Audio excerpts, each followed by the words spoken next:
Finding contentment. Contentment is being happy and satisfied with the blessings and possessions one has. Wants and desires, whether material or physical, have no limits. One desire, when fulfilled, creates another, and the endless process repeats itself. Unfulfilled, unreleased desires cause discontentment and thereby unhappiness. Do not spoil what you have by desiring what you have not. Remember that what you now have was once among the things you only hoped for. Rajan Mishra had a good job, a nice loving family, and lived a comfortable life in a small town. He had all that a man could reasonably ask for, and yet he was a greatly dissatisfied individual because he always craved for more of everything. The discontentment that simmered within him made him unhappy and irritable.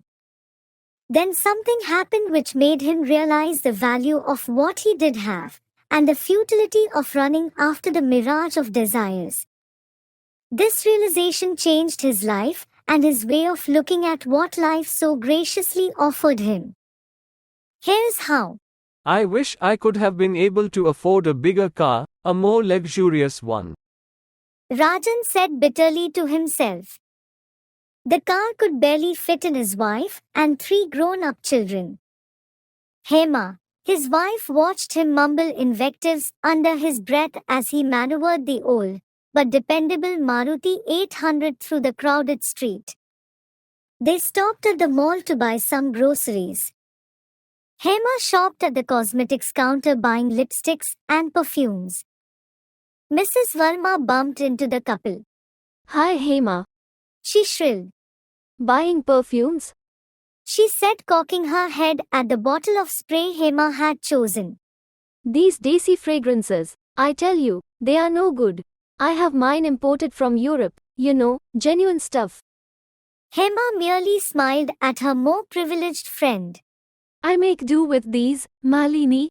Rajan bristled with subdued anger. Why couldn't he buy the best for the woman who mattered the most to him? Later, lying in bed, Hema sensed his grouchy mood. Come, dear. It's not all that bad really. We are better off than millions of others who can't afford to eat 2 square meals a day. She reasoned. We have lovely, obedient children and our own little house. Rajan was not convinced. No matter how hard I work, I am not able to do the best for you all. You know Mr. Verma? He got a plum overseas assignment using his wiles with the boss, and he's nowhere near me in ability. He complained. They could get their son into that prestigious college, and our Rahul could not get through, because we could not afford the hefty donation. It's all so unfair. Rajan's frustration came out in a torrent.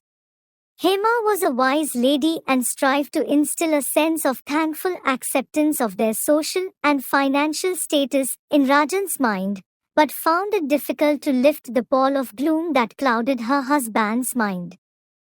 Hema's brother, Anil, was a doctor. Send him in for a routine checkup. Anil told her one day when she poured out her woes to him. I'll try to resolve Rajan's problem. He assured her. The next week, Hema was able to send Rajan for the checkup, after repeated pleadings. Hello Rajan, this is Anil here. The doctor called him the next day. Can you come over for a moment, please? It is quite an important matter. He said softly. What is it, Anil? Queried Rajan, alarmed. Is it about the tests? Don't worry. Anil responded evenly. It's just a little matter that we need to talk about. Come down this evening, will you? That evening, as Anil showed Rajan some x-rays and told him the diagnosis, there was stunned silence in the clinic. I don't understand. Gasped Rajan. What does this really mean? He sputtered. Rajan, you must be strong. You have a rare blood disorder, and with treatment, you may have some 4 to 5 years more to live. There is no known cure for this malady and the deterioration is irreversible. Anil spoke quietly, watching Rajan closely. The news shocked Rajan. He thought of his family, his wife. They won't be able to take this blow, he thought. Anil, I have only one request. He croaked. Don't ever reveal this to my wife and children. The world changed for Rajan at that instant. The little things that he had so far not even noticed mattered a lot now. He began to value each breath that he took, every blessing that he had enjoyed so far without acknowledging it. Rajan no longer craved for a bigger car. He no longer wanted to buy imported perfumes for his wife. His son's career no longer seemed inadequate. His own social and professional status was now gratefully acceptable to him. He no longer complained. He wanted to savor each moment in his life as a precious gift. Hema was amazed at the way Rajan had changed overnight. Anil would not tell her anything. It's a secret, Hema. He chuckled. I'll tell you at an opportune moment. The charade went on for a few months. Why don't you come over to my clinic this evening? Anil called Rajan one day. He had been giving Rajan plain vitamin pills all these days. Rajan sat there staring stupidly at Anil. You mean, that report was a farce? He could barely control his anger and relief. Tears of joy welled up in his eyes. Look, I can't apologize enough for what I've done.